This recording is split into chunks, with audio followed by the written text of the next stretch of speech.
वज़्कुरू निअमतल्लाहि अलैकुम is कुंतुम अदाअन फ़अल्लफ़ ban क़ुलूबिकुम फ़अस्बहतुम बिनिअमतिही इख़वाना। अल्लाह की उस नेमत को याद करो कि तुम आपस में एक दूसरे के दुश्मन थे। मोहम्मद रसूलुल्लाह सल्लल्लाहु अलैहि वसल्लम के आने से पहले, इस्लाम के निफाज से पहले तुम आपस में एक दूसरे के दुश्मन थे, एक दूसरे की जान के प्यासे थे। एक एक रोटी और एक एक गोश्त की बोटी के लिए तुम एक दूसरे की गर्दनें काट दिया करते थे।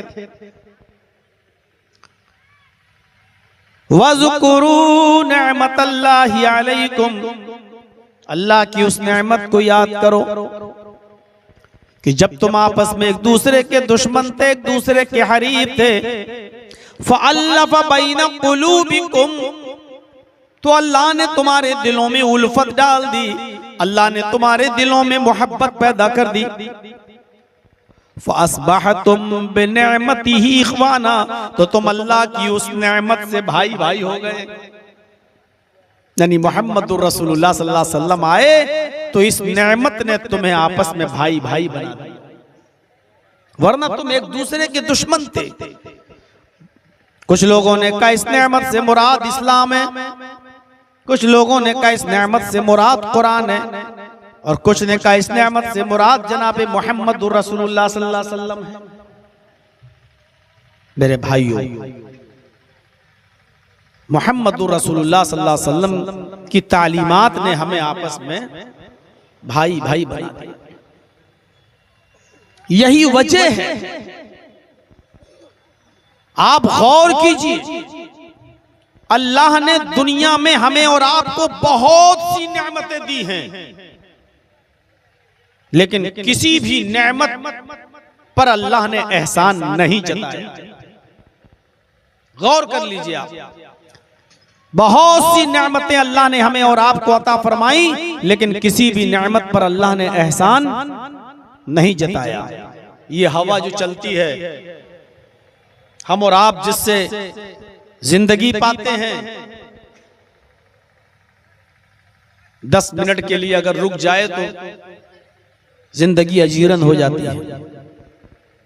जिन लोगों ने हवाई जहाज का सफर किया है उनको अच्छी तरीके से मालूम होगा, जब प्लेन में बैठते हैं तो एक एयर होस्टेस आपको इंडिकेट करती है, डायरेक्शन देती है। फिजा में उड़ते हुए अगर आपकी ऑक्सीजन का लेवल कम हो जाए तो ऑक्सीजन मार्क्स अपने आप आपके पैनल से नीचे आ जाएंगे। अच्छी तरीके से अपना नाक और मुंह ढांप कर रखिए और सांस लेते रहिए। आप अंदाजा लगाइए अल्लाह कितनी वाफर मिकदार में हमें और आपको यह हवा देता है, लेकिन अल्लाह ने यह हवा दी हमें और आपकी जिंदगी के लिए, लेकिन एहसान नहीं जताया। मेरे बंदो, बहुत बड़ा एहसान है मेरा, हमने तुम्हें हवा दी, एहसान नहीं जताया। ये पानी जिस मौजूदा दुनिया में हम रहते हैं उससे 3 गुना ज्यादा पानी है। अगर इस दुनिया के 4 हिस्से किए जाएं, पूरी वर्ल्ड के, पूरी दुनिया की, तो सिर्फ खुश्की 1/4 है। 3 गुना पानी है, 4 हिस्सों में सिर्फ 1 हिस्सा खुश्की, 3 गुना पानी। अल्लाह ने इस वाफर मिकदार में हमें और आपको पानी दिया, लेकिन उसने ये नहीं कहा कि मेरे बंदो मैंने तुम्हें पानी दिया, ये मेरा बहुत बड़ा एहसान है तुम्हारे ऊपर। आसमान से बारिश बरसाई जो हमारे खेतों में अनाज पैदा करती है, हमारी मुर्दा जमीन को हरा कर देती है, जिंदगी दे देती है। पूरे 4 महीने बारिश के उसने रख दिए। इतनी कसीर मिकदार में बारिश होती है, लेकिन उस अल्लाह ने कभी नहीं कहा कि मेरे बंदो ये मैंने तुम्हारे ऊपर बहुत बड़ा एहसान किया। ये जमीन बनाई, ये आसमान बनाया, ये सितारे चमकाए, ये चांद दिया, ये सूरज दिया, ये कहकशाएं दी, ये सैयारे बनाए। कभी नहीं कहा क्या है मेरे बंदो मैंने तुम्हारे ऊपर बहुत बड़ा एहसान किया। अल्लाह ने एहसान ही नहीं जताया। पूरा कुरान पढ़ जाइए। लेकिन उसने जब मोहम्मदुर रसूलुल्लाह को आखिरी नबी बनाकर इस दुनिया में भेजा, जब उसने मोहम्मदुर रसूलुल्लाह को पैगंबर बनाकर इस दुनिया में भेजा, तो मोमिनों पर एहसान जताया, ईमान लाने वालों पर एहसान जताया और फरमाया लक़द मन्नल्लाहु अलल मुमिनीना इज़ बअसा फ़ीहिम रसूला। ये अल्लाह का मोमिनों पर बहुत बड़ा एहसान है कि उसने तुम्हें एक रसूल दिया, मुहम्मदुर रसूलुल्लाह तुम्हें दिए, पैगंबर तुम्हें दिया, एक नबी तुम्हें दिया, मुहम्मदुर रसूलुल्लाह को उम्मती बनाया। ये अल्लाह का मोमिनों पर बहुत बड़ा एहसान है। अंदाजा लगा सकते हैं आप?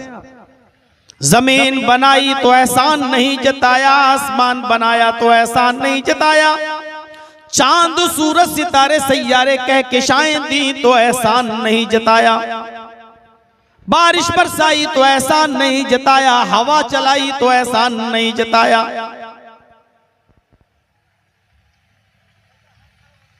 पानी दिया तो एहसान नहीं जताया। लेकिन जब मोहम्मदुर रसूलुल्लाह को आखिरी नबी बनाया तो एहसान जताया। ये हमारा मोमिनों पर, अल्लाह का मोमिनों पर बहुत बड़ा एहसान है कि उसने तुम्हें मोहम्मदुर रसूलुल्लाह जैसा नबी दिया। नबी की आज़मत और नबी के मकाम को पहचानने की कोशिश करो। यह है नबी का मकाम। हम भले ही अपने समाज में, अपनी सोसाइटी में, अपने मुआशरे में मोहम्मदुर रसूलुल्लाह की नाफरमानी करते हो, मस्जिदों में करते हो, मदरसों में करते हो, समाज पे करते हो, शादी ब्याह के मौके पे करते हो, आपकी तालीमात पर अमल न करते हो, वो एक अलग मसला है। लेकिन मोहम्मदुर रसूलुल्लाह के मकाम और मर्तबे को देखिए, कैसी आज़मत से नवाजा है अल्लाह ने।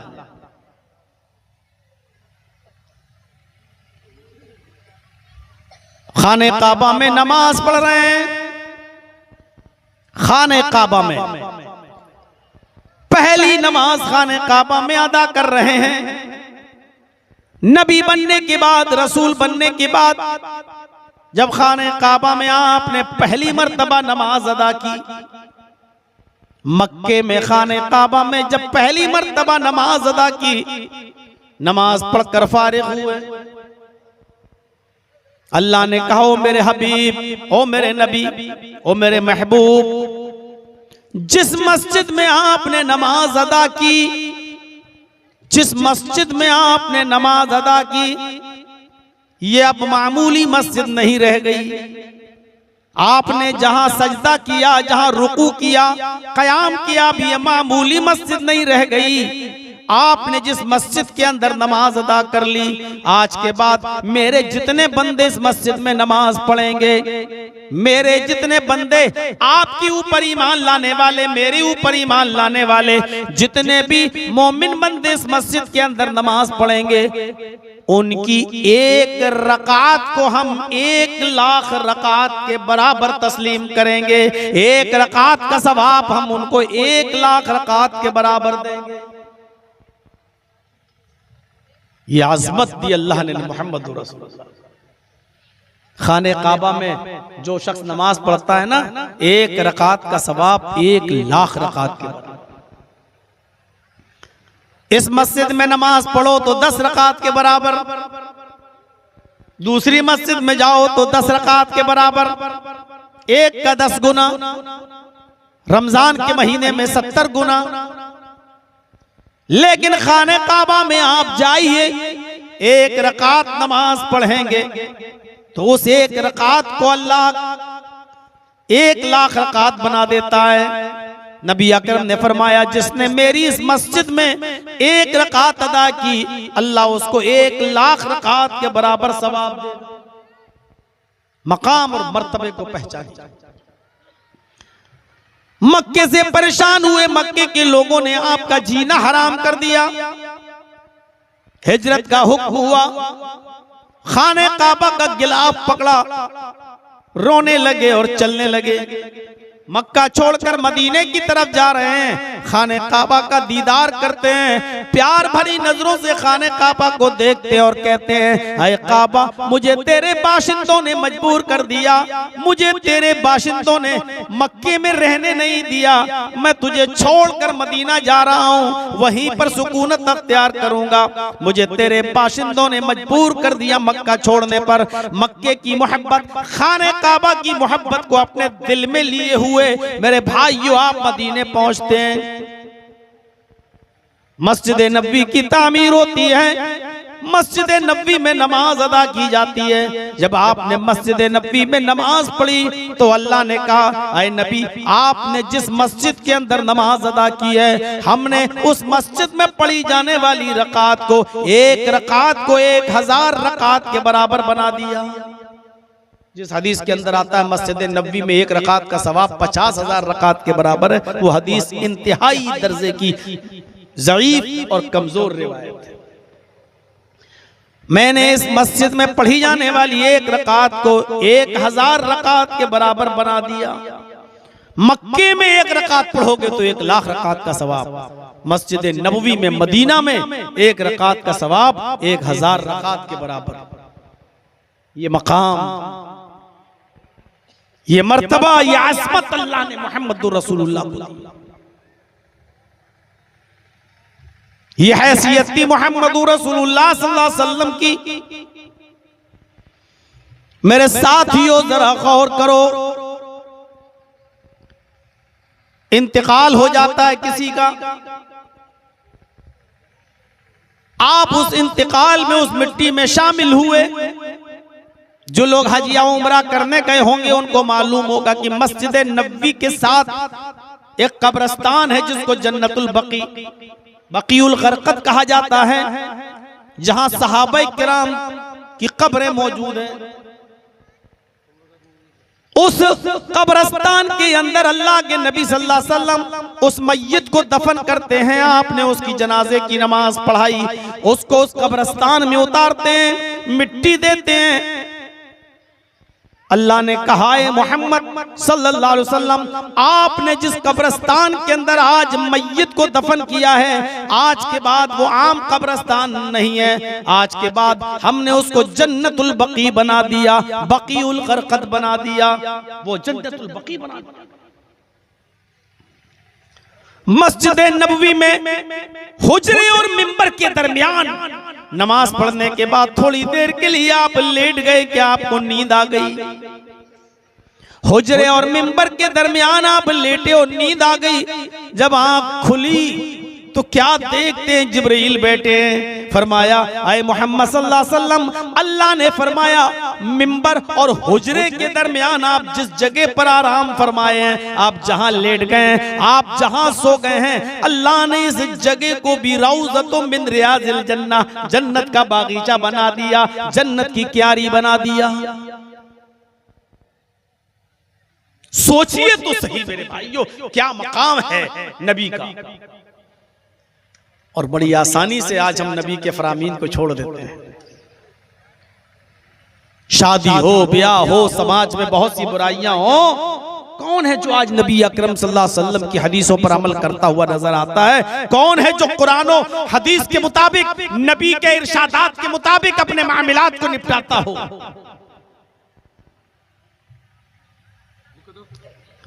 खाने काबा में एक रकात पढ़ें तो 1,00,000 रकात, मस्जिद नबवी में पढ़ें तो 1000 रकात बना दे। जिस मय्यत को कब्रिस्तान में दफन करें वो कब्रिस्तान जन्नतुल बकी बन जाए, जिस जगह सो जाएं वो रौज़तुम मिन रियाज़िल जन्नह बन जाए।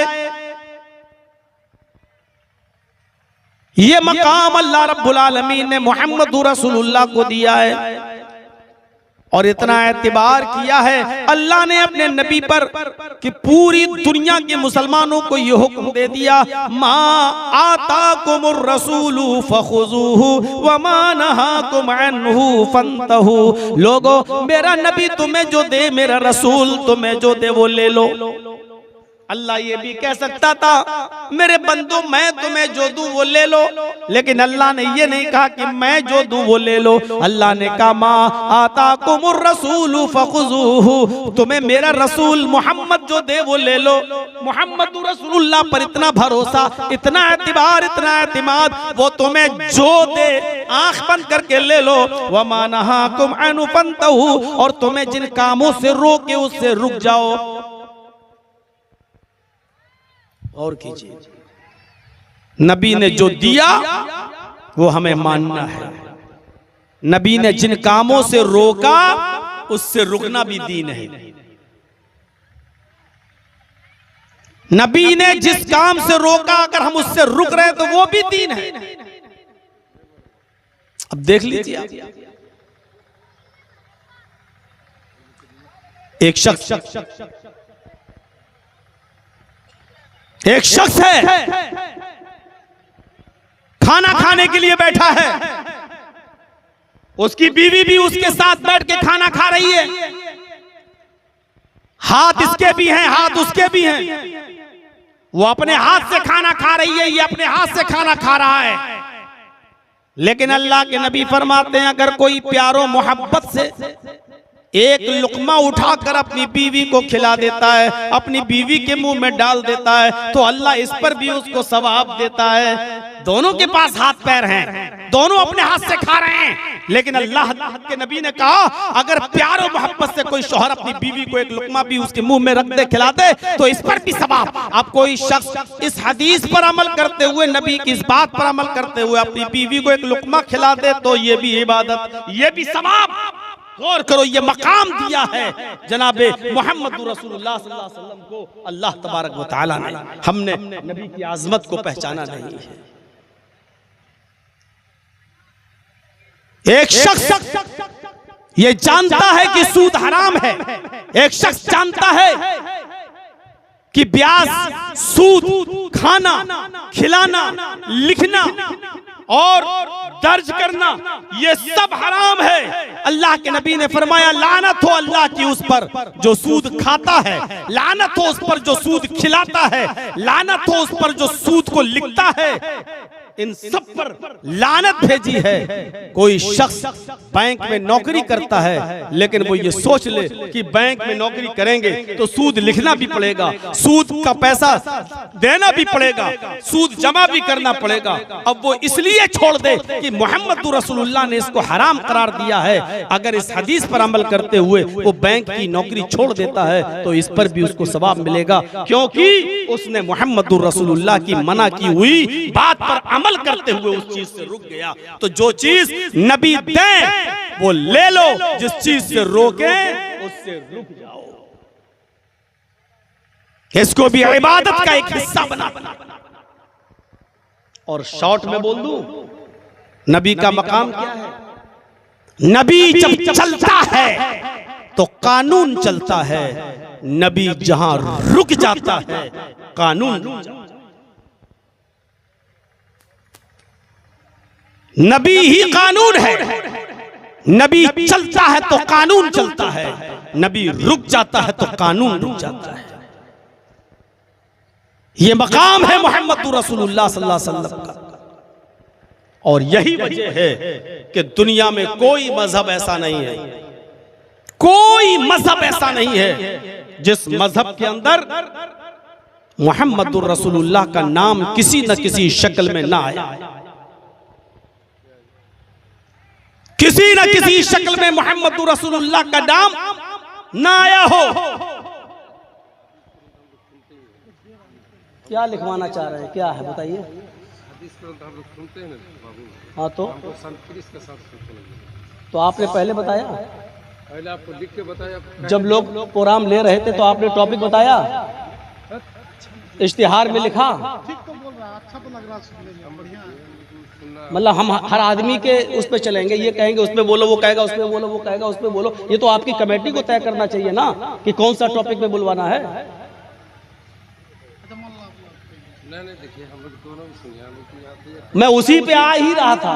आपको हम बहुत देर से देख रहे हैं कि आप सुन नहीं रहे हैं। अभी हमने जो बोला, अभी आपसे पूछा क्या बोला, आप बता नहीं पाएंगे।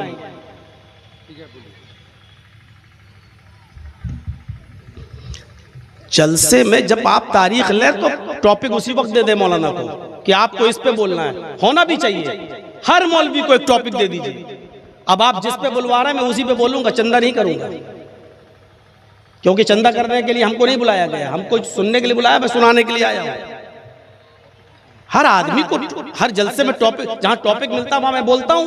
कल से मैं पूछ रहा हूं इससे अमीन से, कोई आया कोई टॉपिक, क्या बुलवाना चाह रहे हैं, कहां है, क्या अभी शाम को बताएंगे, अभी आज तक नहीं बताया गया। अभी जो यहाँ अनाउंसर थे, इन्होंने कहा ना कि सीरत पर, मोहम्मद रसूलुल्लाह सल्लल्लाहु अलैहि वसल्लम की बात पर हैं अच्छे अंदाज में आप गुफ्तगू करेंगे, तो हमने तो ये समझा कि सीरत पे बुलवाना चाह रहे हैं, तो मैं सीरत पे बोलना शुरू कर दिया।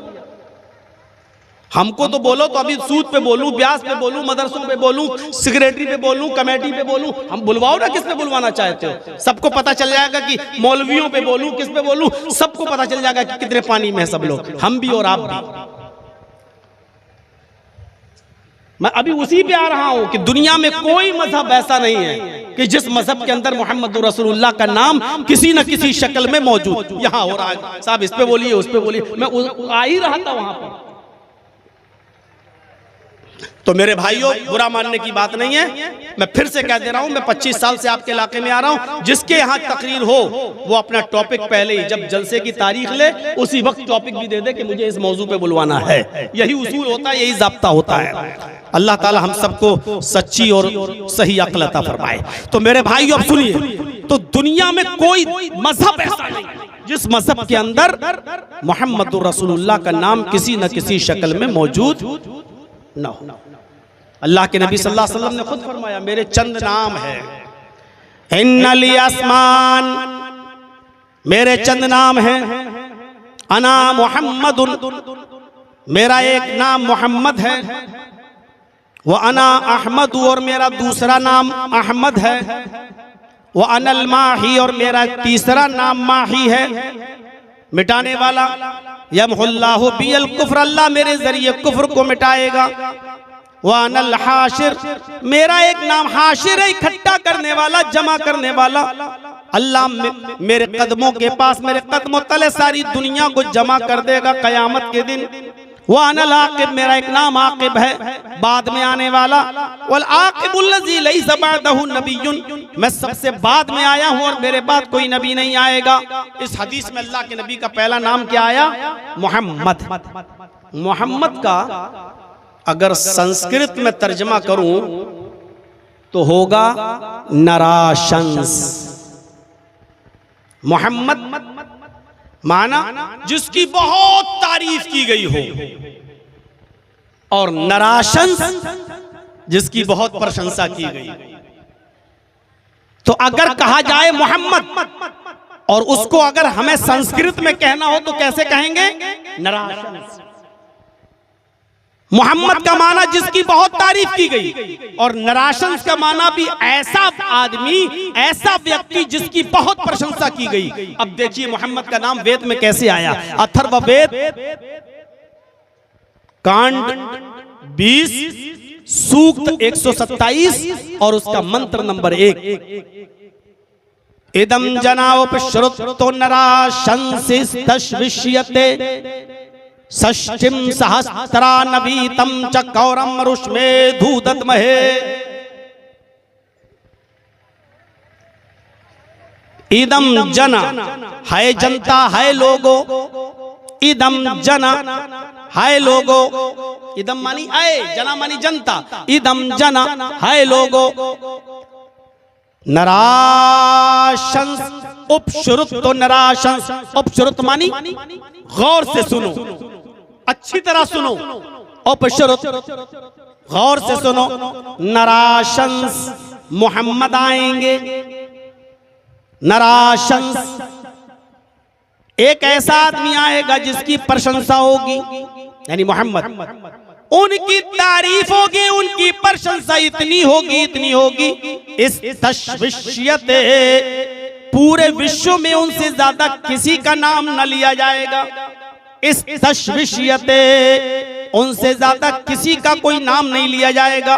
विश्व में, पूरी दुनिया में मोहम्मद से ज्यादा किसी का नाम नहीं लिया जाएगा। ये किसमें है? अथर्ववेद कांड 20 सूक्त 127 का पहला मंत्र है। मोहम्मद का सबसे ज्यादा नाम लिया जाएगा। दुनिया में सबसे ज्यादा, मखलूक के अंदर सबसे ज्यादा अगर किसी का नाम लिया जाता है तो वो कौन है? मुहम्मदुर रसूलुल्लाह सल्लल्लाहु अलैहि वसल्लम। रामचंद्र जी का भी उतना नाम नहीं लिया जाता। राम को बस तब याद किया जाता है जब किसी आदमी को बहुत बड़ी खुशी मिल गई हो, ओह हाय राम, या किसी को बहुत तकलीफ पहुंची हो, मोटरसाइकिल पे जा रहा हो जहेज वाली भिकमंगनी गाड़ी पर और फिसला, गिरा,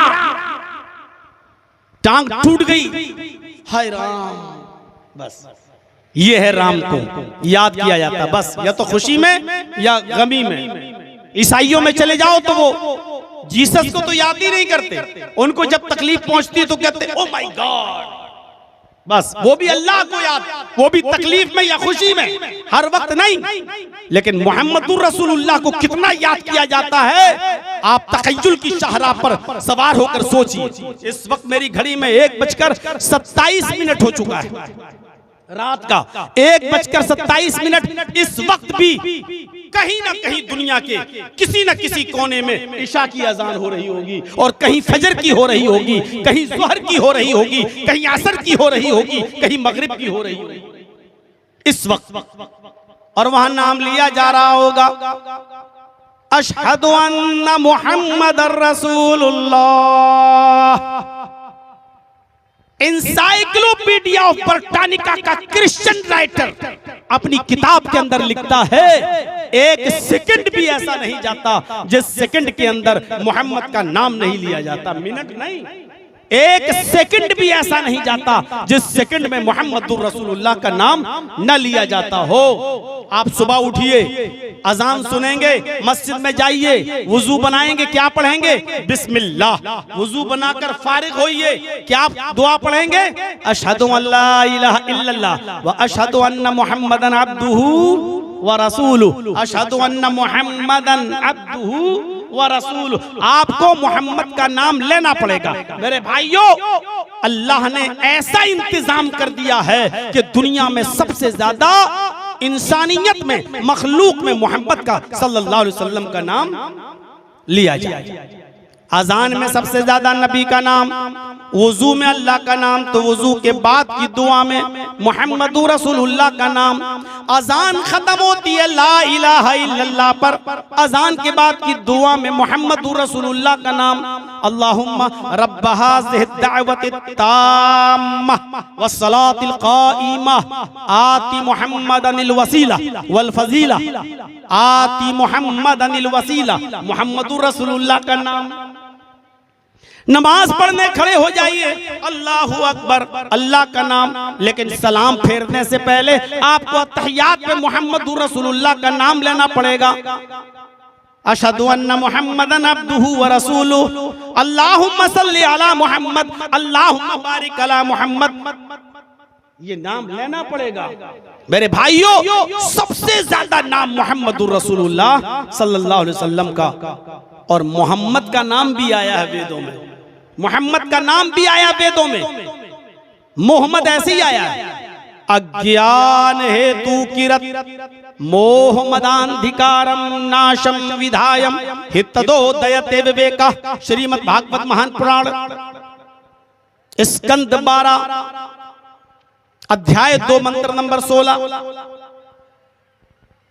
अज्ञान हेतु किरत, बहुत ज्यादा जिहालत होगी मोहम्मद के आने से पहले।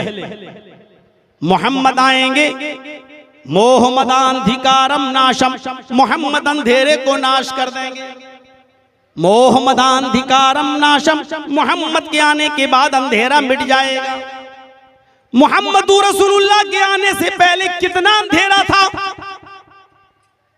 मोहम्मद आएंगे तो इल्म की ज्योति लेकर आएंगे, इल्म का दीपक लेकर आएंगे। इल्म का दीपक अल्लाह ताला ने कुरान की पहली आयतें जो मोहम्मद रसूलुल्लाह पर उतारी हैं वो इल्म की ज्योति है, इल्म का दीपक है। इक़रा बिस्मि रब्बिकल लज़ी खलक़ खलक़ल इंसान मिन अलक़। सबसे पहले गारे हिरा में मोहम्मद रसूलुल्लाह को नमाज का हुक्म नहीं दिया जा रहा है, रोजा रखने का हुक्म नहीं दिया जा रहा है, ज़कात देने का हुक्म नहीं दिया जा रहा है, हज करने का हुक्म नहीं दिया जा रहा है। सबसे पहले हुक्म दिया जा रहा पढ़ो, इक़रा बिस्मि रब्बिकल लज़ी खलक़। सबसे पहले इल्म की बात बताई जा रही है। इसी तरफ इशारा है मोहम्मद के आने से पहले जिहालत होगी, अंधकार होगा, अज्ञानता होगी। मोहम्मद इल्म का दीपक लेकर आएंगे, यानी कुरान लेकर आएंगे। अल्लाह के नबी सल्लल्लाहु अलैहि वसल्लम कुरान की ज्योति लेकर आए, फिर अंधेरे को नाश कर देंगे। मोहम्मदान धिकारम नाशम, मोहम्मद अंधेरे को नाश कर देंगे। इतना अंधेरा था अरब की सरजमीन पर, अरब की धरती पर, कि लोग शराब इतनी पिया करते थे कि शराब के नशे में वो अपनी बीवी और बेटी में अंतर नहीं कर पाते थे। वो कभी कभी शराब इतनी पी लिया करते थे कि बीवी के बजाय वो अपनी बेटी का हाथ पकड़ लिया करते थे। जुआ इतना खेला करते थे कि जुए में रकम हार गए तो मकान लगा दिया, और मकान भी जुए में हार गए तो बीवी जुए में लगा दी, और बीवी भी जुए में हार गए तो अपनी 16, 17, 18 साल की बेटी जुए में लगा दी। जब बेटी भी हार जाते तब वो मानते कि अब मैं हार गया हूं। मेरे भाइयों, अभी चाय वाले को मना करो, चलो हटो, अब कोई चाय नहीं बेचेगा। अब मेरा मूड बन गया है तो अच्छा है, हट जाओ। आज तुम्हें मंत्र सुनना, मंत्र ही सुनाएंगे आज। अब जलसा छोड़ दो, कुरान और हदीस का नाम लेकर करना। अब जलसा में खुदा कुरान और हदीस की जरूरत नहीं है, अब जलसे में मंत्र की जरूरत है। इसलिए अब इसका नाम रख दो भजन कथा, जलसा मत रखा करो अब इसका नाम। आजकल जलसे के साथ साथ मेरे भाइयों कुरान और हदीस की जरूरत है। हमारा मुआशरा कहाँ जा रहा है? हमारी लड़कियां आज गैर मुस्लिमों के साथ आज निकाह कर रही हैं, शादियां कर रही हैं। आप जाइए और हालात देखिए। सिर्फ महाराष्ट्र के अंदर, महाराष्ट्र में 3 लाख मुसलमान लड़कियों ने कोर्ट के अंदर एप्लीकेशन दे रखी है कि मैं 17 साल की हूँ, जब 18 साल की होंगी तो मैं राम प्रकाश फला से मैं अपनी शादी करूंगी। मेरा बाप और मेरा भाई इंटरफियर करेगा, लेकिन उस वक्त उसकी बात न मानी जाए। आज जरूरत थी इन तमाम चीजों पर बोलने की, लेकिन आपको कुरान और हदीस नहीं सुनना है, आपको वेद और रामायण सुनना है। सुनिए वेद और रामायण। कथा सुनना है तो सुनिए वेद और रामायण और कथा, आप यही सुनिए। आप चापी वालों, बहुत दिनों से मैंने प्रोग्राम इस इलाके में नहीं दिया है, मैं दे भी नहीं रहा हूँ। वो तो अमीन मेरे पीछे पड़ गया तो मैंने दे दिया। इस इलाके में मैं नहीं आ रहा हूँ। हसनपुर वाले 8 साल से मेरे पीछे पड़े हुए हैं, नहीं दे पा रहा हूं उनको प्रोग्राम। तो मेरे भाई अब सुनना है तो सुनते रहिए। अब आप वेद और रामायणी को सुनना है। शराब इतनी पी जाती थी, जुआ इतना खेला जाता था कि उनकी बेटियां तक जुए में मेरे भाइयों हारी जाती थी। तब भी फैसला नहीं, जब बेटी भी हार गया तब कहता था अब मैं हार गया हूं। सुनिए, जिना इतना होता था, जिनाकारी कि जिस लड़की से शादी करके कोई लाया, बुखारी पढ़िए किताबों बदिल वही किताबुन निकाह, जमाने जाहिलियत के निकाह, जब वो शादी करके लाता था तो उससे खुद हम बिस्तरी नहीं करता था। बीवी मेरी शादी करके मैं लाया हूं, लेकिन वो नौजवान सुहाग रात नहीं बनाता था उसके साथ, किसी दोस्त को दे देता था कि जाओ इसको ले जाओ, रखो अपने पास, जब ये तुमसे प्रेग्नेंट हो जाए, हामिला हो जाए, तब तुम इसको मेरे पास लेकर आना, तब मैं इसको अपनी बीवी बनाऊंगा। गौर करो, इतनी जिहालत थी अरब की सरजमीन पर, इतना अंधेरा था अरब की सरजमीन पर। इससे भी ज्यादा अंधेरा यह था कि खाने काबा का जब औरतें तवाफ करती थी तो नंगी होकर करती थी, एक कपड़े का तार उनके जिस्म पर नहीं होता था। कमा वलदत उम्मुहा, जैसे किसी की माँ ने उसको आज ही पैदा किया, जैसे उस बच्चे के जिस्म पर कपड़ा नहीं होता था, वैसे ही मेरे भाइयों इस औरत के जिस्म पर कपड़ा नहीं। पढ़िए रहीकुल मखतूम मौलाना सफीउर रहमान साहब मुबारकपुरी रहमतुल्लाह अलैह की, औरत को कपड़ा पहनकर तवाफ करने का अधिकार नहीं था, उसको कपड़ा नहीं पहनने दिया जाता था, वो नंगी और बरहना होकर तवाफ करती थी। ऐसे माहौल में मोहम्मद रसूलुल्लाह नबी बनकर आए, ऐसे माहौल में नबी बनकर आए। अंधकारम नाशम, अंधेरे को नाश कर दिया, शराब को हराम करार दिया तो शराब नालियों में बहने लगी मदीने की। इतना शराब जब हराम करार दिया तो शराब नालियों में बहने लगी, नालियों के अंदर। शराब को जब हराम करार दिया, जिनाकारी रोक दी, औरत को इतना बड़ा हक अदा कर दिया, इतना बड़ा अधिकार दे दिया कि अगर बेटा मर जाए तो बेटे की वरासत से माँ को हक मिलेगा, भाई मर जाए तो भाई की वरासत से बहन को हक मिलेगा। गौर कीजिए आप, भाई की वरासत से बहन को हक मिलेगा, शौहर मर जाए तो शौहर की वरासत से बीवी को हक मिलेगा। इतना ज्यादा आपने औरत को अधिकार दे दिया, इतना ज्यादा हक दे दिया। आपने औरत को सम्मान से जीने का अधिकार दिया है, सम्मान से जीने का अधिकार दिया है।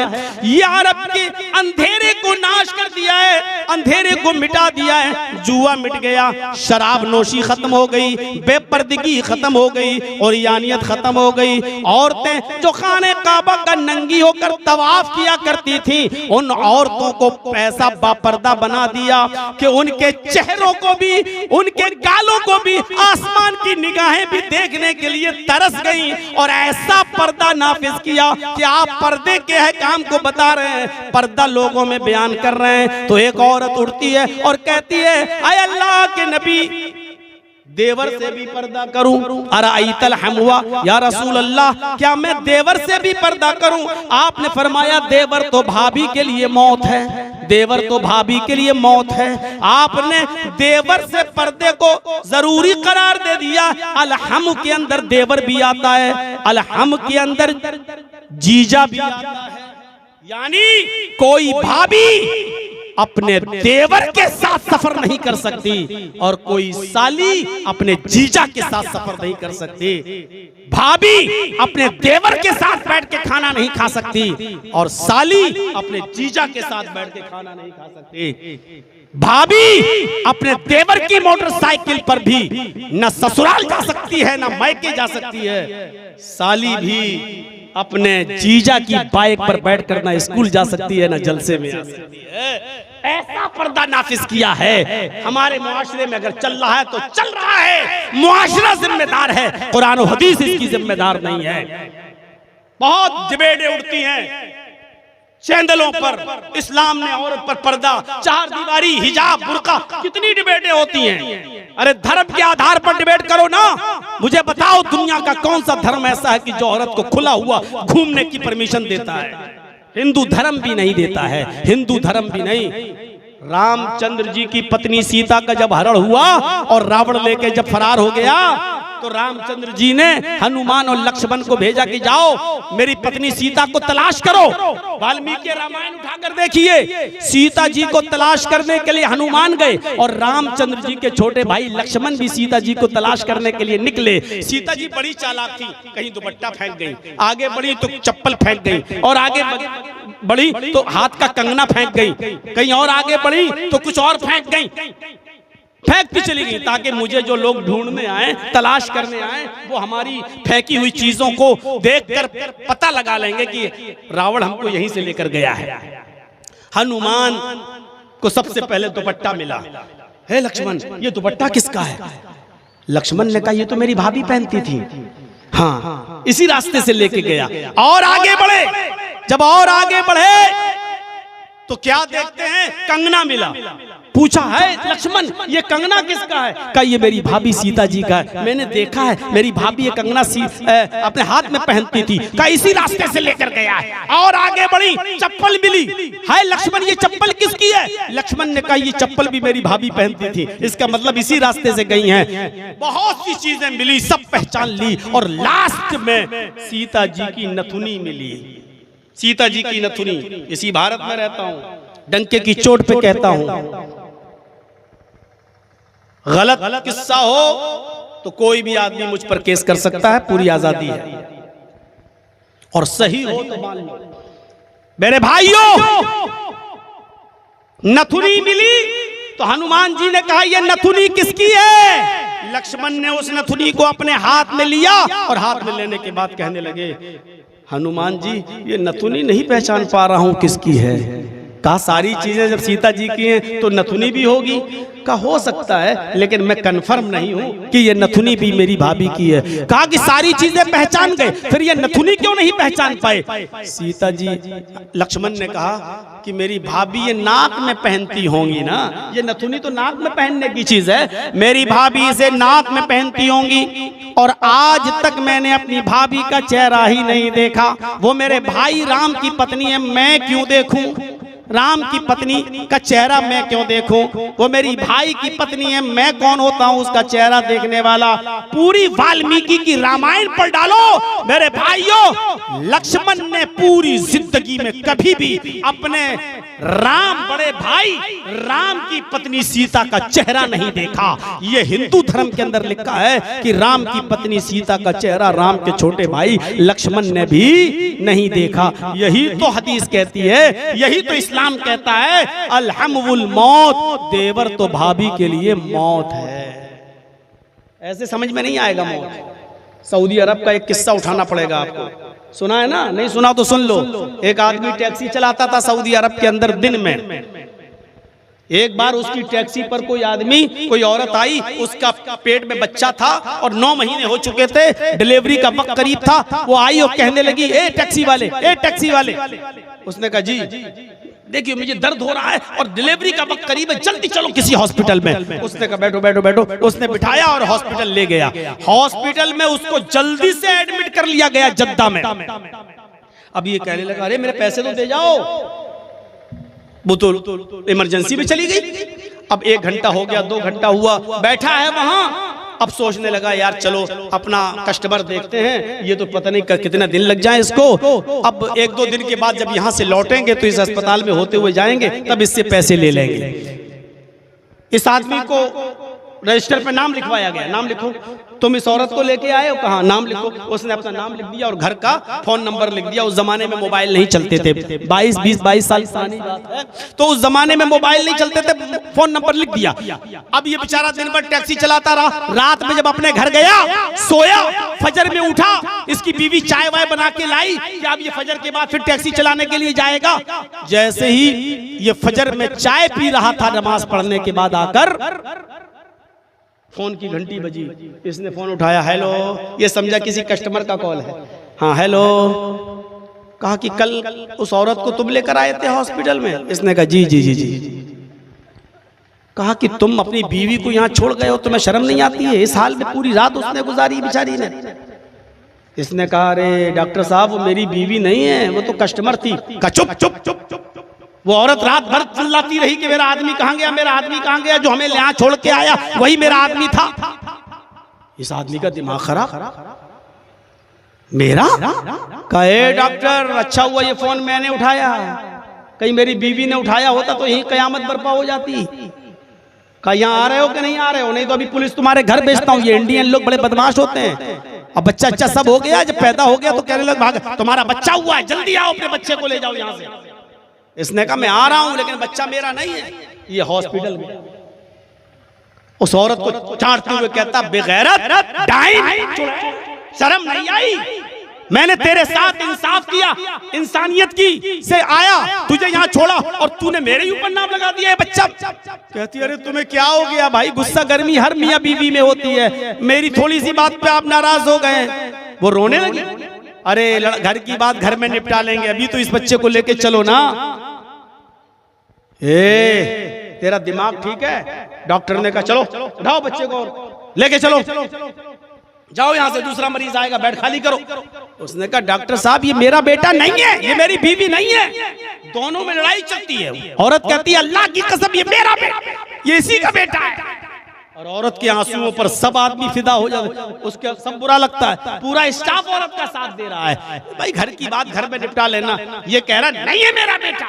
जब बात बहुत आगे बढ़ गई तो डॉक्टर ने कहा अच्छा उस बच्चे को लेके आओ, तुम भी आओ, दोनों का भी ब्लड निकाल के अभी डीएनए टेस्ट करते हैं, 2 दिन में रिपोर्ट आ जाएगी ये बच्चा किसका है।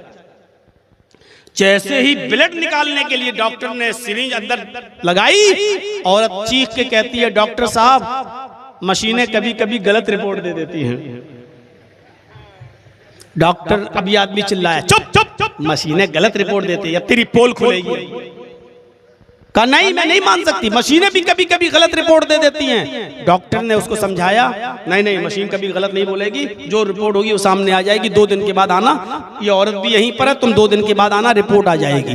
2 दिन के बाद ये फिर गया, खुश था, डीएनए टेस्ट मेरा हो गया है, वो बच्चा मेरा थोड़ी निकलेगा, मेरा है ही नहीं। जब 2 दिन के बाद जब ये वहां गया तो डॉक्टर ने कहा, तुम सच्चे हो, ये बच्चा तुम्हारा नहीं है, ये औरत झूठी है, आप जा सकते हो। औरत ने इसका गिरबान पकड़ लिया, डॉक्टर साहब मैंने कहा था ना कि मशीनें कभी कभी गलत रिपोर्ट दे देती हैं, अल्लाह की कसम ये इसी का बच्चा, मैं कहां जाऊंगी। डॉक्टर ने कहा, मेरी बहन ये बच्चा इसका नहीं है, डीएनए टेस्ट से साबित हो चुका ये बच्चा इसका नहीं है। कहा मशीनें गलत रिपोर्ट देती हैं कभी कभी। डॉक्टर ने कहा, नहीं भाई, रिपोर्ट बाहर से होके आई है, बिल्कुल सही है। औरत उसके पैरों पे गिर पड़ी, ये तेरा बच्चा है, तू लेके जा।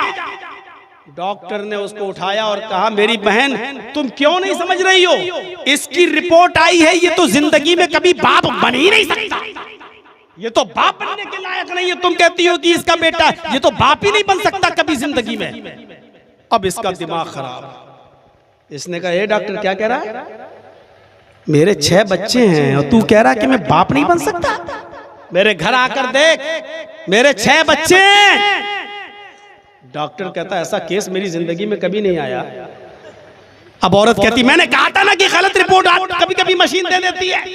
अभी आदमी चीखते हुए कहता, चुप चुप चुप, ये तो सही है रिपोर्ट कि ये बच्चा मेरा नहीं है, लेकिन ये रिपोर्ट गलत है कि मैं बाप नहीं बन सकता, मैं तो 6 बच्चों का बाप हूं। डॉक्टर ने फाइल उसको पकड़ाई, पकड़, चल भाग, मुझे नहीं मालूम, घर में पता लगा ये बच्चे किसके हैं, चल भाग। अब वो टैक्सी में बैठा, फाइल अंदर रखी और गाड़ी चलाई, और गाड़ी में बैठ के कहता है, अगर ये रिपोर्ट सही है मैं बाप नहीं बन सकता, तो ये मेरी खेती पे हल चलाया किसने, मेरे खेत को फिर जोता किसने। अब ये बड़ा परेशान, सीधे घर गया और चप्पल से अपनी बीवी को मारने लगा, दिन में ही ताड़ ताड़ ताड़, कुछ नहीं सुन रहा है। वो कह रही, क्या हुआ? इसने 20-25 जूते चप्पल मारे, फिर पूछा, ये बता कि ये बच्चे किसके हैं। वो कहती, आपको क्या हो गया है, आप मेरे ऊपर डाउट शक्कर। उसने फिर चप्पल उठाई, ये सुन, ये बच्चे मेरे नहीं है। तब औरत कहती है कि हाँ सुनिए, मुझे मारो नहीं, तुम तो इतने बौखलाए हुए जान से मेरी ले लोगे, ये सच है कि ये बच्चे तुम्हारे नहीं हैं। कहा, ये तो मुझे मालूम हो गया कि ये बच्चे मेरे नहीं हैं, ये बता ये फल है किसका,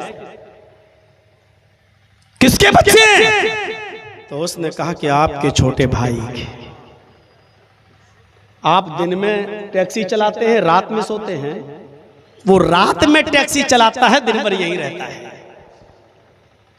जब आप शादी के 2 साल तक बच्चे पैदा नहीं कर पाए तो मुझे बच्चे की जरूरत थी, मैंने आपके भाई के साथ ताल्लुक कायम किया, और एक बार जब ताल्लुक कायम हुआ तो होता चला गया, और ये 6 बच्चे इसी के। उसने कहा, मेरे भाई के हैं, ठीक है, यहां शिकायत करूंगा पुलिस में तो तुम्हें सजा बहुत सख्त मिलेगी, चलो भी यहां से इंडिया वापस चलते हैं, अपनी औरत को तलाक देते हैं, जब बच्चे ही तेरे हैं तो इद्दत गुजारेगी, और तू अब इसके साथ शादी कर। ईमानदारी के साथ बताना, इस हदीस को सामने रखकर अब कैसा लग रहा है? अलहमुल मौत, देवर भाभी के लिए मौत। आप इस हदीस का मतलब देखिए, क्यों रामचंद्र जी के छोटे भाई लक्ष्मण ने भी अपनी भाभी का चेहरा नहीं देखा। आज तक ये मौजूद है वाल्मीकि रामायण में। तो मेरे भाइयों, हिंदू धर्म में पर्दा भी है, कौन सी चीज ऐसी है जो मौजूद न हो? उवाच भूपर्ति प्रेमणा माया मद विशारदा तब देवो महाराज ममदासत तत्त्वमागिता मर्मोच्छिष्ट समञ्जयाति तथा तत्पश्य भो निर् इति श्रुत्वा तथा दृष्टा परम विस्मयमागिता चतुर्बिभ्रात्रमिद्यो कृष्यामि क्लिश्यं भवन्तो बान्धवा देवा स्वाशेनौ दृश्यथा शरम शुरुधारी सदूषक उच्चलापि लिंगच्छेदीन सर्वभक्षो मतो मम्म मुस्लेनेयो संस्कारा। श्रीमद् भागवत महान पुराण भविष्य पुराण प्रति सर्ग परो 3 खंड 25 मंत्र नंबर 23, 24, 25, 26, 27, 28। मैंने इतने मंत्र आपके सामने लाइन से पढ़ दिए हैं। इस धरती पर जब अंतिम ऋषि आएगा, इस धरती पर जब आखिरी नबी आएगा, तो उसकी पहचान ये होगी शर्म शुरूधारी, वो लंबी दाढ़ी रखेगा। उसके मानने वाले भी लंबी दाढ़ी रखेंगे, दाढ़ी रखने वाले होंगे। शर्म शुरू धारी, लंबी दाढ़ी रखेंगे। सदूषका, सर के बाल जब छिलाएंगे तो चोटी नहीं रखेंगे, दाढ़ी लंबी होगी। सर के बाल छिलाएंगे तो चोटी, टिक्की होती ना, हमारे बहुत से हिंदू भाई पूरे बाल छिला लेते और थोड़ी सी चुटिया छोड़ देते, टिक्की। लंबी दाढ़ी रखेंगे। शर्म शुरू, लंबी दाढ़ी रखेंगे। सदूषका, और गांठ नहीं लगाएंगे। बहुत से हिंदू भाइयों को देखा होगा, सिखों को देखा होगा, दाढ़ी और बाल बड़े कर लेते हैं तो उसमें ऐसे गांठ लगा लेते हैं, गिरा। वो बाल को सुखा लेते हैं और फिर गांठ लगा लेते हैं। बिल्कुल देखने में ऐसा लगता है जैसे नारियल का गुच्छा। सुखा लेते हैं, वो जटा बना लेते हैं। तो वो लंबी दाढ़ी रखेंगे लेकिन दाढ़ी में गांठ नहीं लगाएंगे। ईमानदारी से बताना कौन है?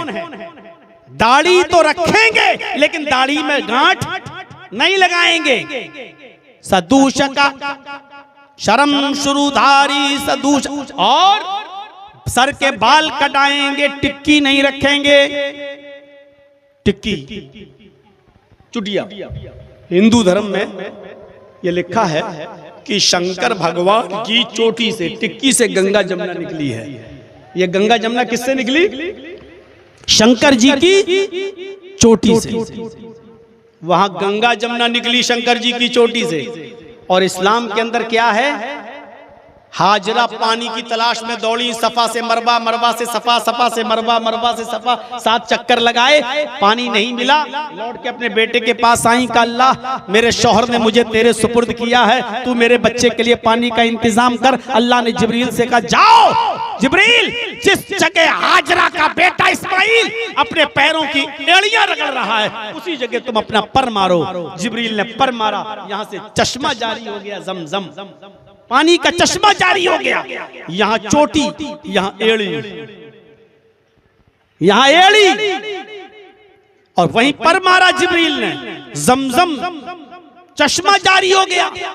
हाजरा उसको रोकने लगी, पानी बह रहा है, वो उसकी मुंडेर बनाने लगी और कहती जाती थी जम जम जम जम। कहां जा रहा है? यानी पानी समेटती जाती थी और कहती थी जम जम, रुक रुक रुक, ठहर, अरे कहां भाग रहा, अरे कहां जा रहा है? अल्लाह के नबी ने अपने जुमे के खुतबे में कहा था, अल्लाह रहम फरमाए हाजरा पर, अगर उसने पानी की मुंडेर न बांधी होती तो अल्लाह उस पानी को पूरी दुनिया में फैला देता, पूरी दुनिया में पहुंचा देता। अल्लाह रहम करे हाजरा पर। और जब कोई चीज पूरी दुनिया में बहुत आसानी से मिल जाए तो उसकी कदर नहीं होती है।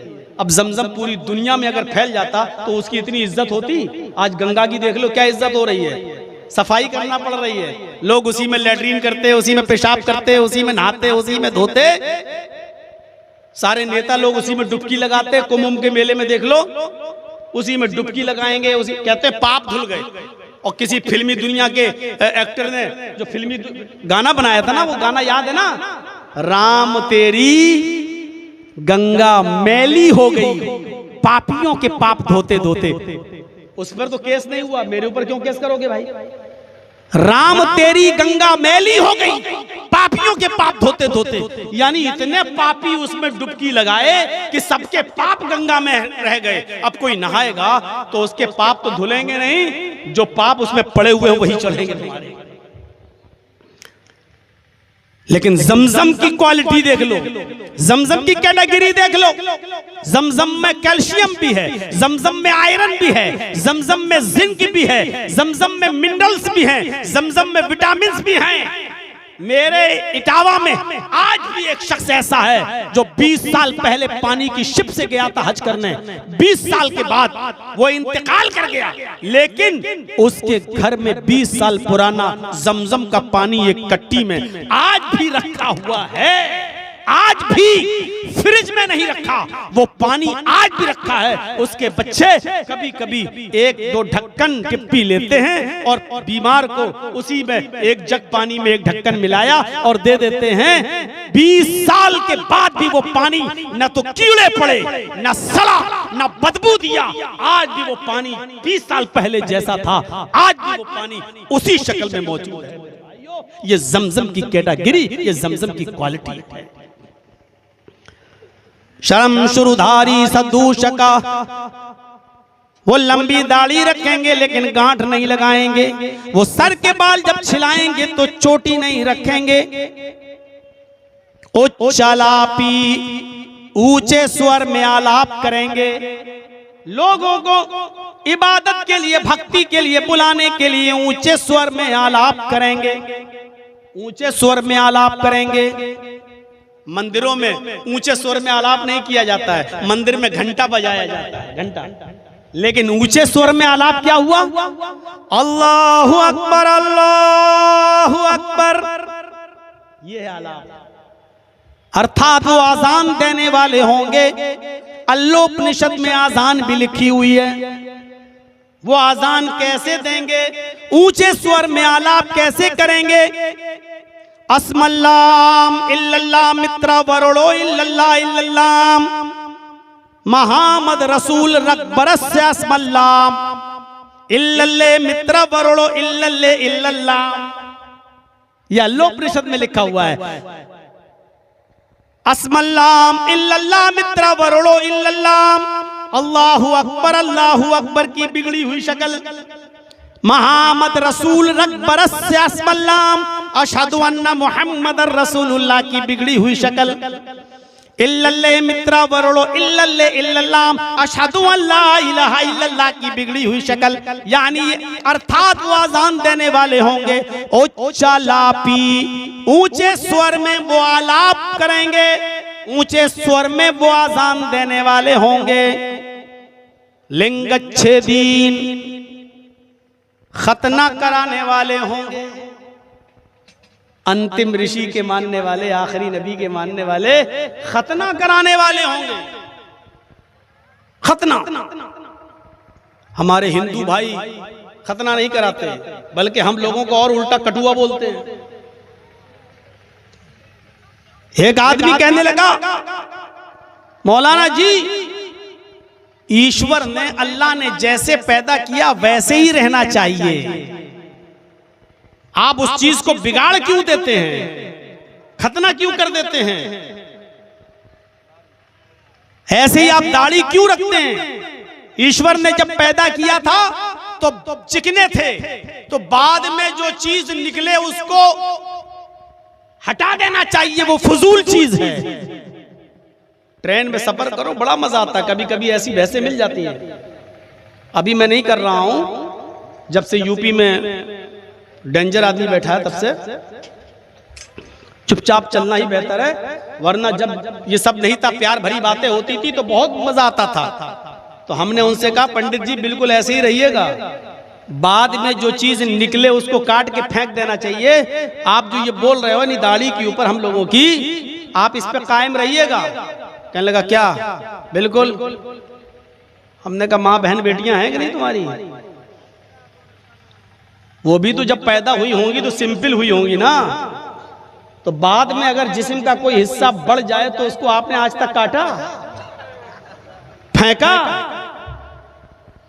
तो अगर हमारे जिस्म का कोई हिस्सा बाद में बढ़ गया है तो आप उस पर इतनी अपनी एनर्जी क्यों बर्बाद कर रहे हैं? खतना क्यों कराते हो आप? हमने कहा खतना कराते हैं। क्यों? कहा जब ईश्वर को खतना ही पसंद था तो खतने वाला ही इंसान पैदा करता। मैंने कहा पंडित जी इतना मत बिगड़िए, खतना तो सबसे पहले आपके यहां शंकर जी ने करवाया। पागल किसने किया? मैंने कहा ब्रह्मा जी ने किया। आपके यहां ब्रह्मा, विष्णु और शिव, तीन लोग हैं ना, ब्रह्मा विष्णु शिव। तो हमने कहा ब्रह्मा ब्रह्मांड का बनाने वाला, विष्णु पालने वाला, शिव मारने वाला। आपके यहाँ खुदाई अलग अलग है, दुनिया बनाने वाला अलग है, उसको ब्रह्मा कहते हैं, पालने वाला अलग है, उसको विष्णु कहते हैं, मारने वाला अलग है, उसको शिव कहते हैं, शंकर।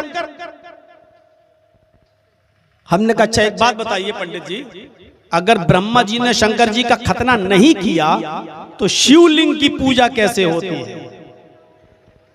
शिव जी, शंकर जी, अरे शंकर जी का लिंग शंकर जी के साथ था तो शंकर जी की पूजा करो ना।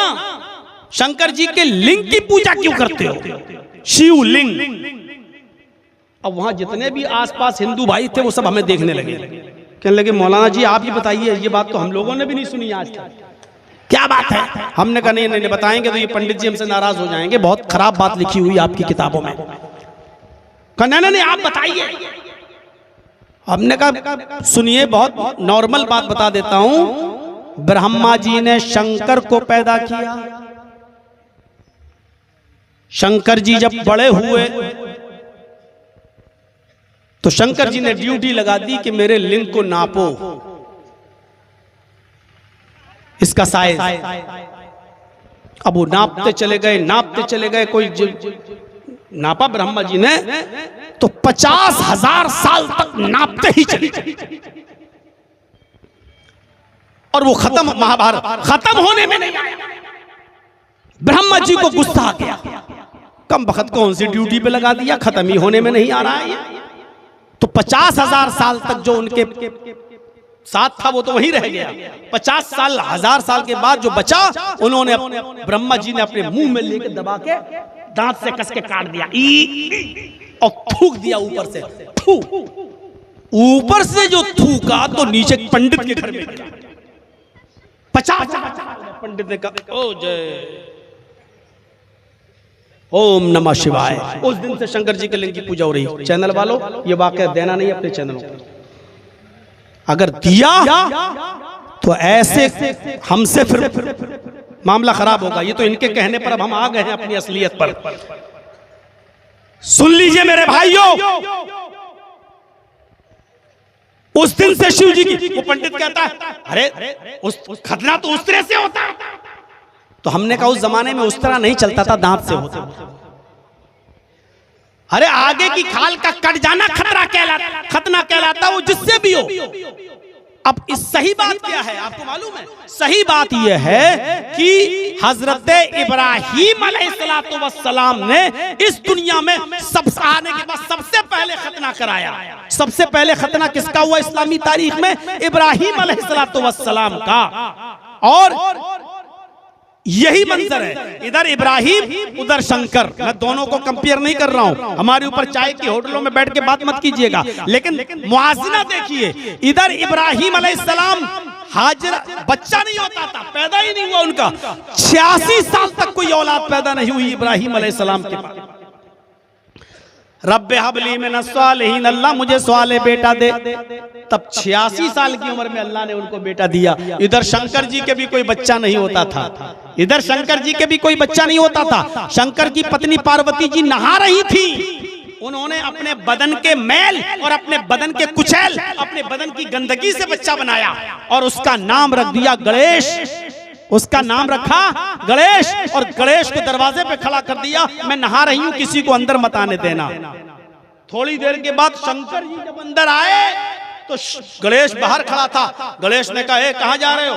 शंकर ने कहा ये तो हमारा घर है। शंकर जी ने कहा ये तो हमारा घर है। गणेश ने कहा अंदर तो मेरी माँ है पार्वती जी, मैं उनका बेटा हूं, मैंने तो आपको नहीं देखा है, मेरी माँ की परमिशन नहीं है कि आपको अंदर जाने दें, आप कैसे कह रहे हैं कि ये मेरा घर है? शंकर जी ने कहा कि ये तेरा घर है? अरे पार्वती मेरी पत्नी है, मेरा कोई बेटा नहीं है। पार्वती कह रही है, तुम कह रहे हो कि मेरी मां अंदर नहा रही है। शंकर जी ने तलवार निकाल ली, हट रहा कि नहीं हट रहा? गणेश जी ने कहा बिल्कुल नहीं, मैं गर्दन कटाना गवारा कर लूंगा, लेकिन अपनी माँ की नाफरमानी, अपने माँ की नाफरमानी नहीं करूंगा। शंकर जी को गुस्सा आया, उन्होंने अपने बेटे की गर्दन पे तलवार मार दी। गर्दन कट के कहां गिरी आज तक नहीं पता चला कि वो कहां गई, आज तक नहीं पता चला। गर्दन कट गई। शंकर जी अंदर घुसे, पार्वती जी ने तलवार में लगा हुआ खून देखा, कहा ये क्या किया? कहा बाहर जो लड़का खड़ा था उसको मार दिया, अंदर नहीं आने दे रहा था। कहा वो मेरा बेटा था। शंकर जी ने कहा मेरा तो कोई बेटा नहीं। अरे आज ही तो मैंने उसको अपने बदन के मैलों कुचैल से बनाया था। कहा ओ मुझे नहीं मालूम था। कहा मेरे बेटे को जिंदा करो, किसी तरीके से जिंदा करो, मैं नहीं जानती हूँ। शंकर का काम तो मारने का था, जिंदा तो कर नहीं सकते थे। अब पूरी दुनिया में गर्दन ढूंढी, गर्दन नहीं मिली। रास्ते से एक हाथी आ रहा था। शंकर जी ने कहा पार्वती गर्दन तो नहीं मिल रही है, अगर इस हाथी का सूंड काट के गणेश के लगा दें और गणेश जिंदा हो जाए तो चलेगा? पार्वती जी ने कहा कुछ भी करो, मेरे बेटे को जिंदा करो। तब उन्होंने एक हाथी को गर्दन काटी और गणेश जी के लगाई, गणेश जी जिंदा हो गए। अब गौर कीजिए, यहाँ इब्राहिम को बेटा नहीं हो रहा, बेटी नहीं हो रही है, रब्बे हबली मिनस सालिहीन। उधर शंकर को बच्चा नहीं हो रहा है, उधर शंकर ने अपने बेटे की गर्दन उड़ाई, इधर इब्राहिम अलैहिस्सलाम ने भी अपने बेटे इस्माइल की गर्दन पर छुरी चलाई। मुआज़ना देखिए आप, इधर इब्राहिम अलैहिस्सलाम ने अपने बेटे इस्माइल की गर्दन पे छुरी चलाई, वहां गर्दन कट गई, यहां गर्दन नहीं कटी। उधर शंकर ने गणेश की जिंदगी को बचाने के लिए हाथी का सूंड काटा और लगाया। इधर अल्लाह ने इस्माइल की जगह पर जन्नत से दुम्बा उतारा। इधर दुम्बा कट रहा है, इधर दुम्बा ज़िबा हो रहा है, उधर हाथी की गर्दन काटी जा रही है। इधर इब्राहिम है, उधर शंकर है, इधर पार्वती है, उधर हाजरा है। मेरे भाई जो जरा गौर कीजिए आप, इधर शंकर जी गर्दन पे छुरी काट रहे हैं, इधर इब्राहिम छुरी चला रहे हैं, उधर हाथी कट रहा है, इधर दुम्बा कट रहा है। ये मुआज़ना है, पढ़िए आप किताबों को। और सबसे पहला खतना किसका हुआ? इब्राहिम अलैहिस्सलातु वस्सलाम का। इधर भी किसका खतना है? शंकर जी का, यानी शिवलिंग की पूजा हो रही है। असल खतना ये था, लिंग अच्छे दिन वो खतना कराने वाले होंगे, अंतिम ऋषि के मानने वाले खतना कराने वाले होंगे। और एक चीज और बताई, लिंग अच्छे दिन सर्वभक्षो मतो मम्मा, सब कुछ खाएंगे, सब कुछ खाएंगे। मांसाहारी भी होंगे और शाकाहारी भी होंगे, लेकिन हर जानवर का गोश्त नहीं खाएंगे। कौन से जानवर खाएंगे वो भी लिख दिया, बिना कौलन च पश्वशते शाम। उनके यहाँ उस वक्त तक कोई जानवर हलाल नहीं होगा, शुद्ध नहीं होगा, जब तक उसके ऊपर कौल यानी मंत्र नहीं पढ़ लिया जाएगा, यानी बिस्मिल्लाह अल्लाहु अकबर कहकर वो जानवर को ज़िबा करेंगे। किसी ने हमसे पूछा था, मौलाना साहब क्या जानवर पर बिस्मिल्लाह अल्लाहु अकबर पढ़ने से हलाल हो जाता है? मैं समझ नहीं पाया। मैंने कहा जी। कहा बिस्मिल्लाह में इतनी ताकत है? मैंने कहा जी अल्लाह का कलाम है। कहा अच्छा, तो इसका मतलब यह है कि जिंदा बकरा जिंदा भैंस हलाल है या हराम? मैं फंस गया। मैंने कहा यार ये तो फंसा रहा मुझे। मैंने कहा हलाल है। कहा जिंदा बकरा जिंदा भैंस जब हलाल है तो बिस्मिल्लाह कहने की जरूरत क्या है? हमने कहा यार ये तो फंसा रहा है। अगर मैंने कह दिया हराम है तो अब भी फंसाएगा ये, और कह दिया हलाल है तब भी फंसाएगा ये। तो मैंने कुछ दिमाग में सोचा, मैंने कहा ये तो हराम है। मैंने इस नज़र से कहा कि जिंदा बकरे का अगर आप चाहें 1 किलो गोश्त काट लें और पकाएं तो नहीं पका सकते जब तक आप उसको इस्लामी तरीके पर ज़िबा नहीं करोगे। एक भैंस खड़ी है, आप उसका 1 किलो गोश्त काट के अगर पकाएंगे तो आपके लिए हराम है। नहीं, तो मैंने इस नजरिए को सामने रखते हुए कह दिया अरे जिंदा बकरा जिंदा भैंस तो हराम है। तो उसने कहा फिर हलाल कैसे हो गया? मैंने कहा उस पर छुरी चलाई, बिस्मिल्लाह अल्लाहु अकबर पढ़ा, हलाल हो गया। कहने लगा इसका मतलब यह है कि हराम जानवर पर छुरी चलाई जाए बिस्मिल्लाह पढ़ के तो हलाल हो जाता है। मैंने कहा जी बिस्मिल्लाह में इतनी ताकत है हराम जानवर को हलाल कर देती है। मैंने समझ गया ये क्या कहना चाहता है। मैंने कहा हाँ। कहा अच्छा, तो सुअर पर, गधे पर, कुत्ते पर भी बिस्मिल्लाह अल्लाहू अकबर पढ़कर अगर छुरी चलाई जाए तो वो भी हलाल हो जाएगा? मैंने कहा नहीं। बोला अच्छा 1000 मरतबा पढ़ लो बिस्मिल्लाह अल्लाहू अकबर तो? मैंने कहा 1,00,000 भी बार पढ़ लो तो भी हलाल नहीं होगा। क्यों? बिस्मिल्लाह अल्लाहू अकबर से जब हराम जानवर हलाल हो जाता है तो गधा, कुत्ता, सुअर क्यों नहीं होता? इसको भी कर लो। उसकी बीवी पास में बैठी हुई थी। मैंने कहा ये आपकी बीवी है कि कोई और भगा के तो नहीं लाए? कहता चुप, शादी किया हूं मैंने, फेरे लगे हैं। मैंने कहा ये किसी की माँ, बहन, बेटी कुछ तो होगी। कहा मेरी बीवी है, किसी की बेटी भी है। मैंने कहा मंत्र पढ़े गए होंगे, ओम भूर्भुवः स्वाहा कुरकुर स्वाहा मंगलम स्वाहा, सब पढ़ा गया होगा। कहने लगा हाँ। 7 फेरे लगे होंगे। कहा? मैंने कहा इन फेरे लगने से पहले आपकी पत्नी आपके ऊपर हलाल थी या हराम? कहने लगा हराम थी। हमने कहा उसके साथ उठना बैठना, लेटना, सोना, जागना, खाना पीना क्या था? का सब अशुद्ध, सब हराम था। निकाह से पहले, फेरों से पहले, मंत्र से पहले वो अशुद्ध थी, हराम थी। हमने कहा फिर ये हराम औरत हलाल कैसे हो गई? कहने लगा मंत्र पढ़ा गया, हलाल हो गई। मैंने कहा अगर यही मंत्र तुम्हारी माँ, बहन और बेटी पर पढ़ा जाए तो क्या वो भी हलाल हो जाएगी? ए मौलवी चुप, माँ, बहन, बेटी तक नहीं जाने का। मैंने कहा मैं जान ही रहा हूं, मैं एक मिसाल दे रहा हूं। अगर यही मंत्र माँ, बहन, बेटी पर पढ़े जाए तो हलाल हो जाएगी? कहने लगा नहीं। हमने कहा 1000 मरतबा पढ़े जाए तो? फिर उसने भी वही जवाब दिया 1,00,000 मरतबा भी पढ़ेंगे तब भी वो हराम रहेगी, हलाल माँ, बहन, बेटी कैसे हलाल हो जाएगी? हमने कहा बिस्मिल्लाह अल्लाहू अकबर से वही जानवर हलाल होते हैं जो हलाल होने के लायक हैं। जैसे मंत्र से वही औरत हलाल होती है जो हलाल होने के लायक है। जैसे मंत्र पढ़ने से माँ, बहन, बेटी हलाल नहीं हो सकती, ऐसे ही बिस्मिल्लाह अल्लाहू अकबर से सुअर, कुत्ता और गधा हलाल नहीं हो सकता, क्योंकि ईश्वर का यही नियम है, यही उसूल है, यही ज़ाब्ता है। अच्छी तरीके से समझ में आ गया। उसके बाद जो रास्ते भर पूड़ी और सब्जी वो खिलाती हुई आई उसकी बीवी हमको, अरे आप तो बहुत बड़े ज्ञानी हैं, मेरा लालीगढ़ से इटावा का सफर इतनी आसानी से कट गया कि पता ही नहीं चला। मेरे भाइयों, जब भी कोई आपसे ये सवाल करे कि आप भैंस खाते हो, बकरा खाते हो, हैं, और ये खाते हो, वो खाते हो, कुत्ता और गधा क्यों नहीं खाते, आप उससे फौरन इल्जामी सवाल ये कर लें कि आप भी तो बकरी का, गाय का, भैंस का दूध पी लेते हो, कुतिया का काहे नहीं पीते, गधी का काहे नहीं पीते, सुअरी का क्यों नहीं पीते? भाई आपके यहाँ तो ये सारे जानवर हराम है ना।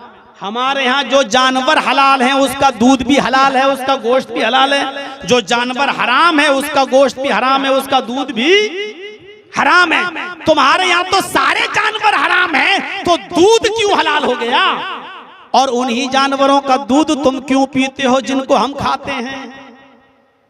मुसलमान बकरी खाता तुम उसका दूध पीते हो, मुसलमान भैंस खाता तुम उसका दूध पीते हो।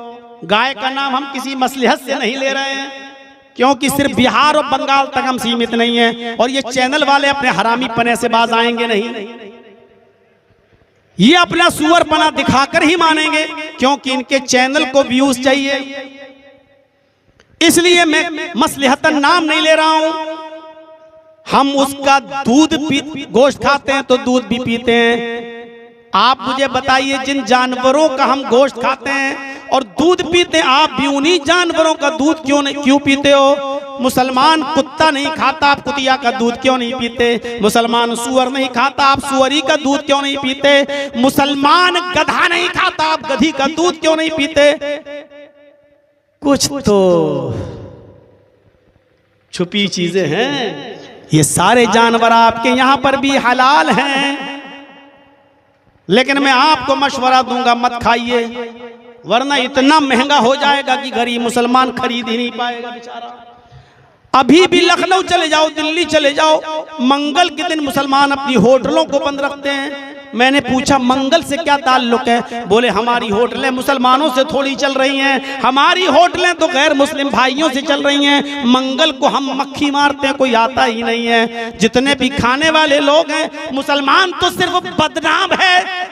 गाय के मामले में सबसे बड़ा बीफ का एक्सपोर्ट करने वाला बीजेपी का नेता, सबसे ज्यादा गाय का गोश्त विदेशों में भेजने वाला बीजेपी का नेता। मुसलमान तो सिर्फ बदनाम है। खाने में आप चले जाइए, लखनऊ के अलीगंज में आ जाइए, बड़ी बड़ी होटलें जहां वहां चले जाइए, मंगल को इन लोगों को होटलें बंद करना पड़ती हैं, इसलिए कि हिंदू भाई मंगल के दिन नहीं खाता है, वो मंगल के दिन का एहतराम करता है, इसलिए मुसलमानों को भी अपनी होटलें बंद करना पड़ती हैं। फिर भी हम बदनाम हैं, फिर भी हम बदनाम हैं। मेरे भाइयों सोचिए, क्या कालिंग अच्छे दीन सर्वभक्षो मतो मम्मा, वो सब कुछ खाएंगे, मांसाहारी भी होंगे और शाकाहारी भी होंगे, लेकिन हर जानवर का गोश्त नहीं खाएंगे। वो वही जानवर खाएंगे जिस पर कौल यानी मंत्र पढ़ लिया गया होगा, बिस्मिल्लाह अल्लाहु अकबर पढ़ा जाएगा, वही जानवर खाएंगे।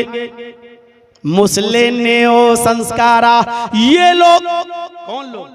दाढ़ी रखने वाले, गांठ न लगाने वाले, बाल छिलाने वाले और चोटी न रखने वाले, अजान देने वाले, खतना कराने वाले और सारा गोश्त सब्जी और हलाल जानवरों का गोश्त खाने वाले जब इस दुनिया में आएंगे, मुस्लिम नेओ संस्कारा, हिंदू भाइयों ये भी तुम्हारी किताबों में लिखा हुआ है, मुस्लिम नेओ संस्कारा, दुनिया इनको मुसलमान के नाम से जानेगी, इनको दुनिया मुसलमान के नाम से याद करेगी, यानी इनकी जात मुसलमान की होगी। मुस्लिम नेओ संस्कारा, इनको मुसलमान कहा जा रहा होगा।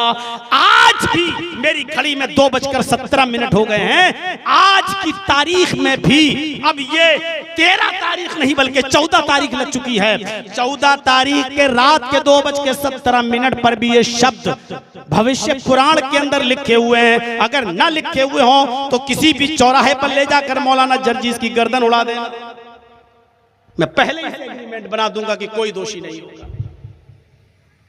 आज भी लिखे, और मेरे ऊपर केस आज तक कोई हिंदू भाई थोड़ी किया है।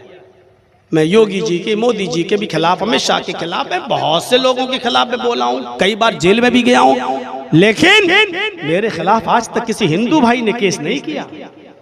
मेरे ऊपर जितने भी केस किए हैं वो हमारे बिरादरान ने किए हैं, हमारे मुसलमान भाइयों ने किए, दूसरों ने थोड़ी किए हैं, हमारे अपनों ने किए हैं।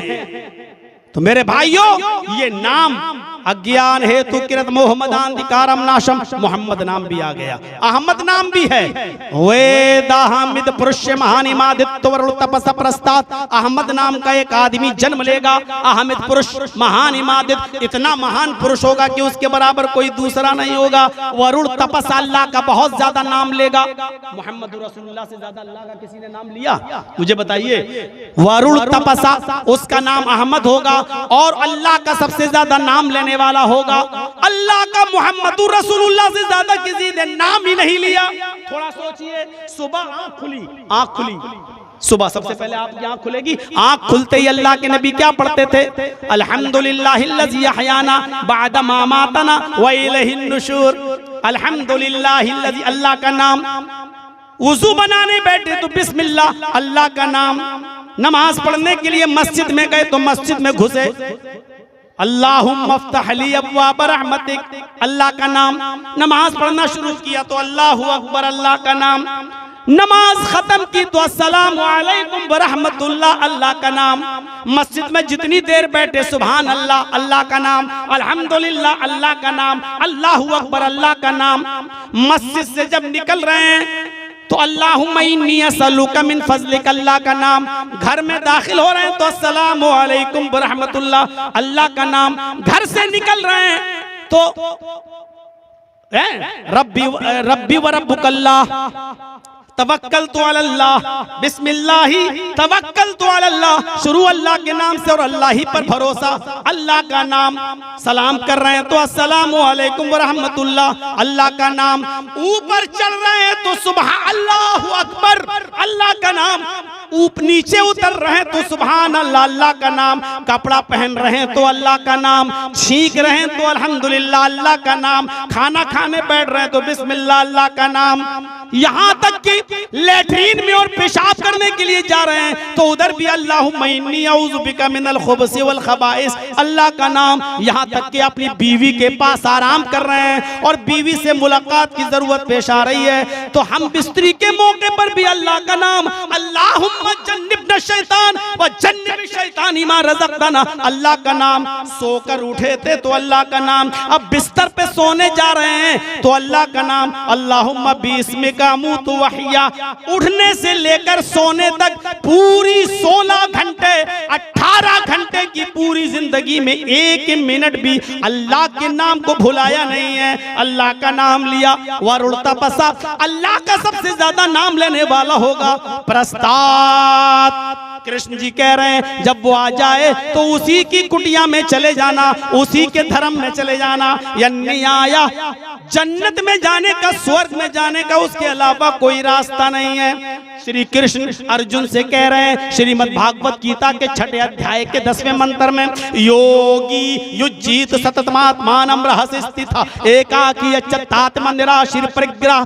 हाय अर्जुन, ईश्वर की पूजा करने के लिए खड़े हो जाओ तो पूरे शरीर का योग कर लो, यानी नमाज पढ़ने खड़े हो तो पूरे शरीर का योग कर लो। अल्लाहू अकबर, ये हाथों का योग, अल्लाहू अकबर। रुकू करके कमर को इतना सीधा कर लो कि रुकू में पानी का बर्तन तुम्हारी पीठ पर रखा जाए तो गिरने न पाए, पीठ इतनी सीधी कर लो। समी अल्लाहु लिमन हमीदा, खड़े हो जाओ, अल्लाहू अकबर कहकर सजदे में जाओ। दोनों पैर मिला लो, पैरों की उंगलियों को मोड़कर किबले की तरफ कर लो। यहां से जो रगें खींचेंगी वो तुम्हारी दिमाग की नसों तक जाएंगी और जब तुम सजदे में जाओगे तो आपका ब्लड सर्कुलेशन आपकी दिमाग की नसों तक पहुंच जाएगा। और जो आदमी 5 वक्त नमाज पढ़ता हो, सजदा करता हो, उस आदमी को कभी ब्रेन हेमरेज की बीमारी नहीं हो सकती है। डॉक्टर मोरिस बुकाय, अमेरिका का न्यूरो का सबसे बड़ा डॉक्टर, लिखता है कि 5 वक्त का नमाज पढ़ने वाला मुसलमान जो सजदा करता हो और वैसा सजदा करता हो जैसे मोहम्मद रसूलुल्लाह ने बताया, इस आदमी को कभी ब्रेन हेमरेज नहीं हो सकता, क्योंकि वो सजदे में जाता है तो उसका खून उसकी दिमाग की एक एक नस तक पहुंच जाता है, एक एक रक्त तक पहुंच जाता है। क्या कहा गया? हाय अर्जुन, ये इबादत, ये नमाज दिन भर में 5 मर्तबा पढ़ना, पंचम समय कर्तव्य, 5 मर्तबा पढ़ना।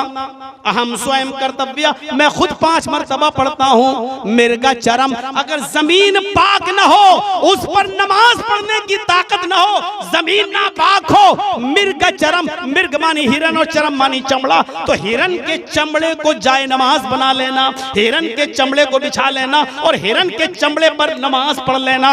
ये कृष्ण जी अर्जुन से कह रहे हैं। कृष्ण जी भी 5 वक्त की नमाज पढ़ा करते थे। ये है हिंदू धर्म के अंदर भी इस्लाम की